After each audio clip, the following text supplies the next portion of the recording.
Hey guys, Shane here for Fugatech 3D Printing. Got some goodies in the mail, including this little baby. Let's get started on this week's vlog.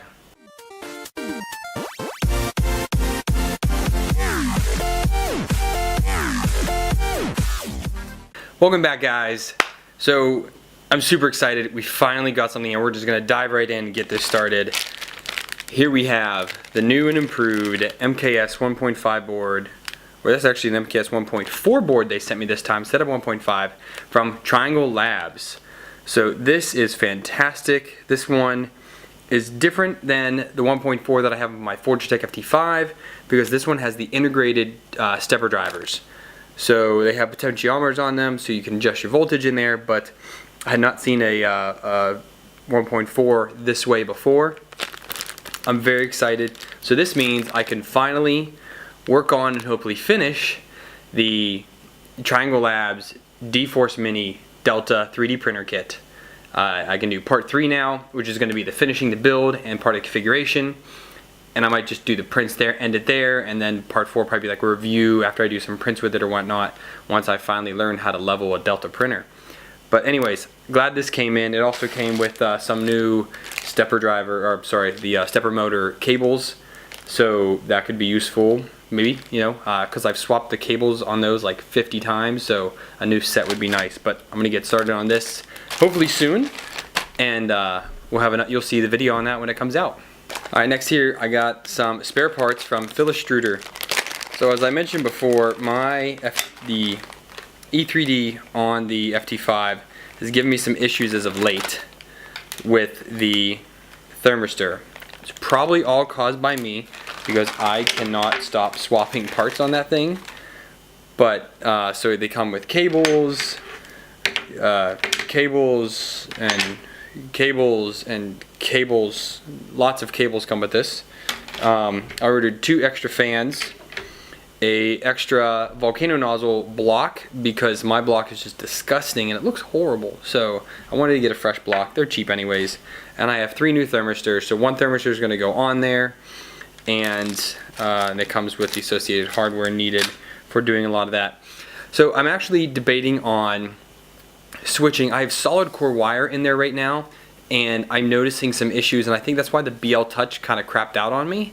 So my plan is to get some Cat 6 stranded cable, which I actually got a bunch from a friend, and I'm going to use that and rerun all the cables up there. So the stepper motors, so I keep saying drivers, the stepper motors for the cables for stepper motor, cables for the BL Touch, fan cables, so for the hot end and for the throat fan, and just having some extra up in there. And the so that's all of them. So basically 2 runs of 8 pair, 16 cables should be more than enough to get me through what I need now, and if I need anything in the future. So that is probably going to occur sometime this week. I'm probably not going to film it because that's going to be pretty ugly to watch, and I'd love to stream it, but my internet here sucks, so I can't really stream anything.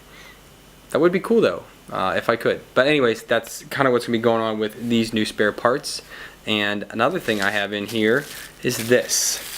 So these are magnetic bars that are like impossible to separate.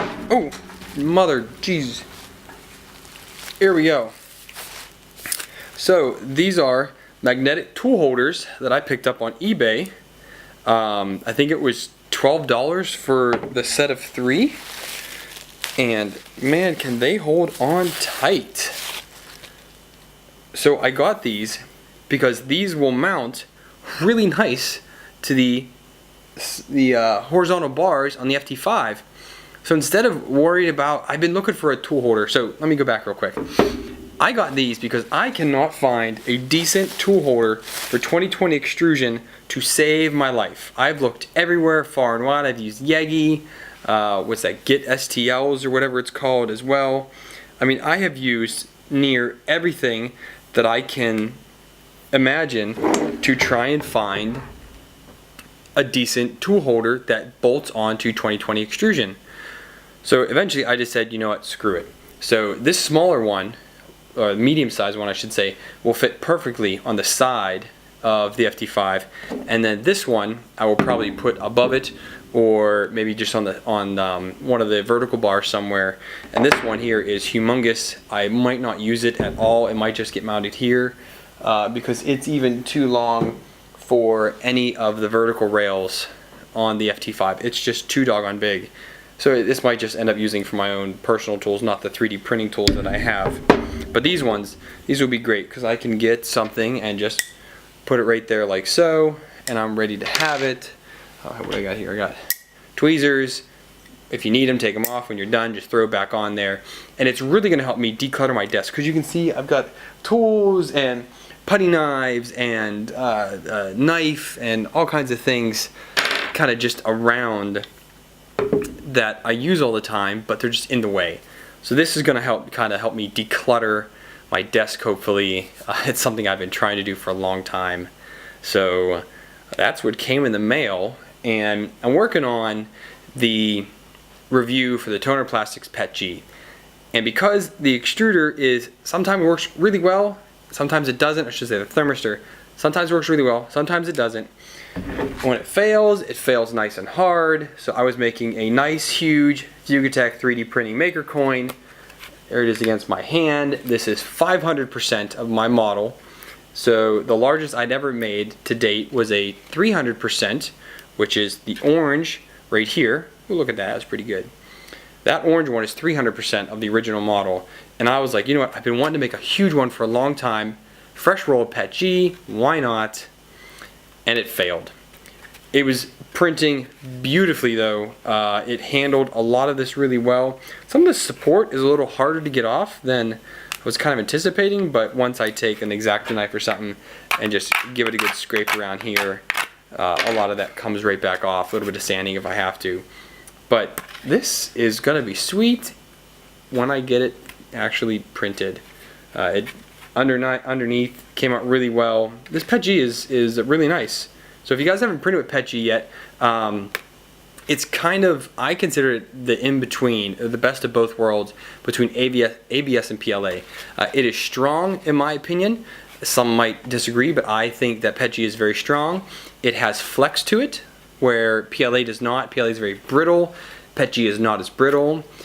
PETG has to be printed at a much higher temperature though, so if you have to worry about PTFE tubing and things like that, you might want to be careful when printing it. This one's printing at 240, so you're still okay. When you hit 250, 260, you gotta watch out for that PTFE tube in your throat because it will melt.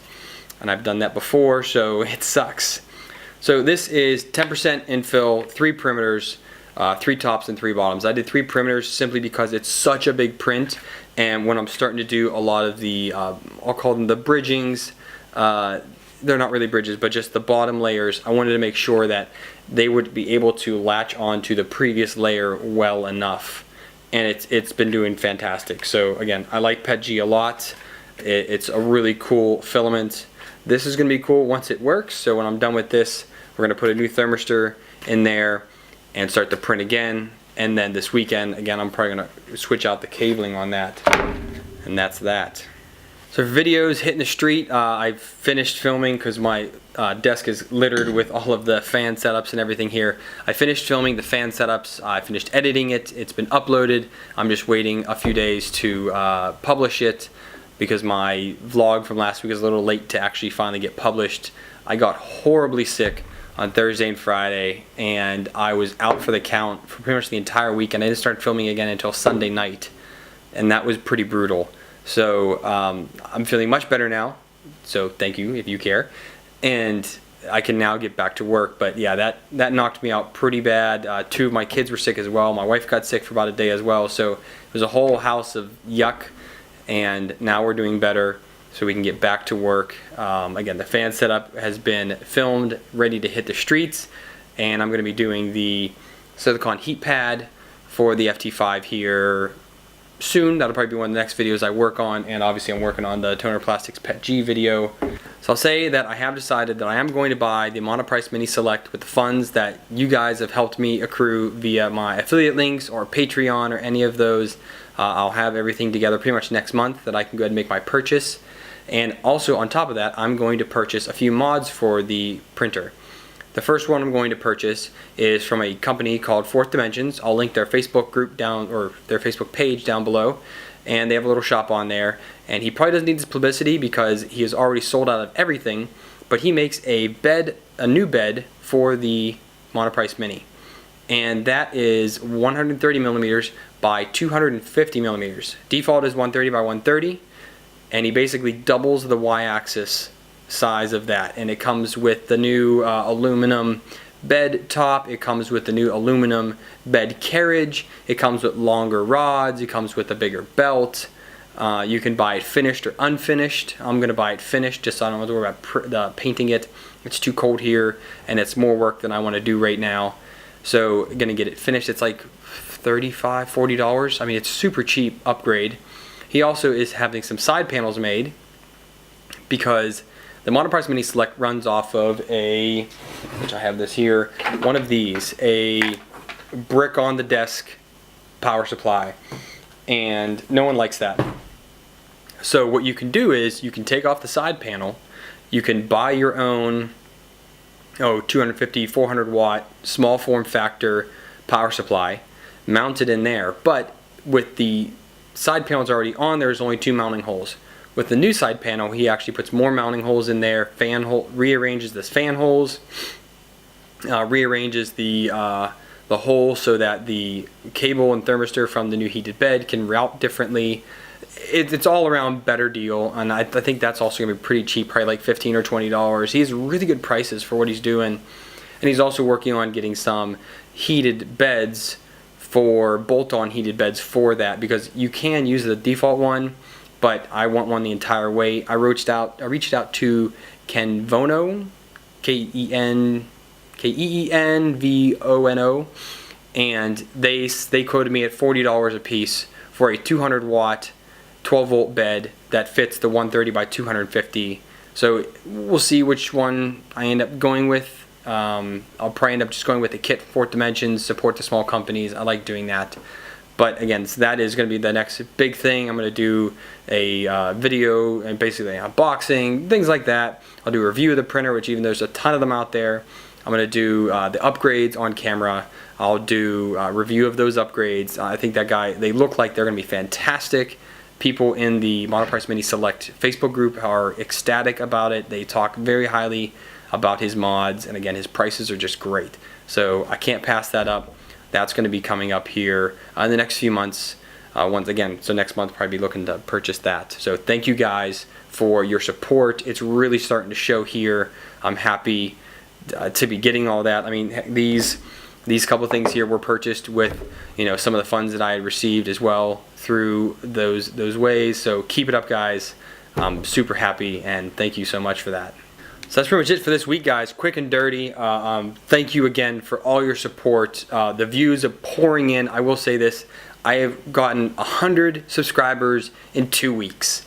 That is just mind-blowing. I've been doing this for what, 6-7 months now, not even, and your guys' support is just doing me wonders. And thank you for funding the channel, however it is the way you do that, or just simply subscribing. More people are taking notice. More companies are reaching out to me now with things they want me to do, or with printers they want me to review, filaments they want me to check out. A few of them said, hey, when you get to 1,000 subscribers, hit us up. We're going to start sending you some more things. So the big goal is going to be 1,000. Once we get there, the sky's the limit. I have made it my 2017 resolution to hit 2,000 subscribers this year, which I think at my current rate, I might be lowballing it, but hey, I want to have achievable goals. So 2,000 subscribers is my 2017 goal for YouTube, and you guys are making that happen. So far, so good. Thank you guys for all your support. So let's get to it, guys. If you liked this video, please give it a like. If you didn't, hit the dislike button. Please let me know down below. I do this for you guys and for my own geekiness. I really enjoy doing it. I hope you do too. So if you do or don't, please leave some comments down below. If you have any questions you want me to address during one of my vlogs or a separate video altogether, please leave a comment, send me a message. You can reach out to me via Facebook, Patreon, any way that you see fit. I'm more than happy to answer your questions or produce some content that is tailored towards what you want to see. You can subscribe to my channel. I hope I get this right here. There should be a button. and you can hit that, or it will be in a moment. You can hit that and subscribe to my channel. And all the subscriptions really do come to help me, so I thank you guys for being current subscribers, and to all my new ones, how you doing? If you want to support the channel, you can do that many ways. First on being a Patreon. There should be a button up here in a moment, and you can click on that. Send me $1 or more. I greatly appreciate it. My current Patreons, thank you for your support. You can do it other ways as well. You can use my Amazon affiliate links that are down below. I also have a Maker Geek affiliate link down below. So if you're going to do everyday shopping or shop for some filament, please click down there. That helps out. Last thing, MakerBox. You can get 15% off your first month subscription using the coupon code Fugatech. The more people that use that coupon code, the more I get off towards my MakerBox, and that helps me not be out of pocket for MakerBox every month. I can even get them for free, or even get money into their shop to buy some of their exotic filaments, which would be great. So hey, all that information is down below. Please enjoy it. I'm going to put links to all the things that I've bought down below if you want to go ahead and buy them. And that about wraps it up. So as always, guys, happy printing.